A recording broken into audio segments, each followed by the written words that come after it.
I understand the difference between the MIPS Clinical Quality Measures, which are MIPS CQMs, and Electronic Clinical Quality Measures, which are eCQMs, but I'm struggling to understand the reporting requirements. Are you not able to have a mix of the two in your quality submission? I am reading that you have to choose one or the other, but if that is true, does that mean that certain measures in the same specialty set can't be submitted together? For example, like number 155 and number 318 under podiatry. Any feedback you could provide would be greatly appreciated. Great question, Michael. Most people do make it a choice between eCQMs and MIPS CQMs, but the truth is you can mix and match mechanisms. Now, for a quick review of quality measure mechanisms, for those of you unfamiliar with the jargon, under Medicare's quality payment program, first, MIPS clinical quality measures, that's MIPS CQMs, are submitted to Medicare by a qualified registry. Qualified registries have complete freedom to retrieve data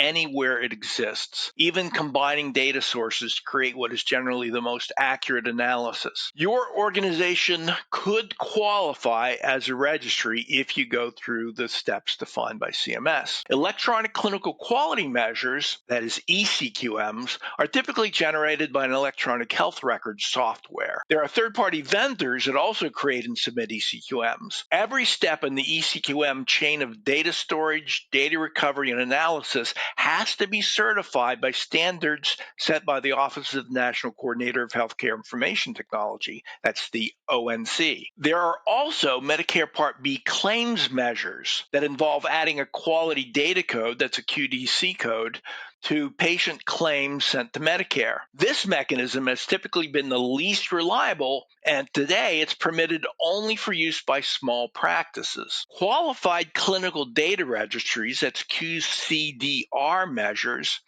are generally built, tested, and maintained by a third party and approved annually by Medicare. These generally are topic specific to the third party and are often specialty specific. Many specialty societies operate QCDRs. Now, with those in mind, any practice can submit duplicate measures, more measures than needed, measures from multiple mechanisms, and measures from multiple vendor sources. Now, whether these scores come from one or multiple mechanisms, one or multiple vendors, Medicare intends to follow the following three rules. One, when a measure is submitted in duplicate from the same vendor using the same mechanism, the most recent submission overwrites prior submissions. When duplicate measures are submitted by multiple vendors or multiple mechanisms, Medicare grants the best score received. When excess measures are submitted, Medicare counts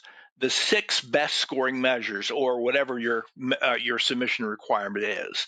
So that's generally the rules. I say it that Medicare intends to follow these three rules because they sometimes get it wrong, and then you need to call them on it during their focused review period. So thanks. Great question.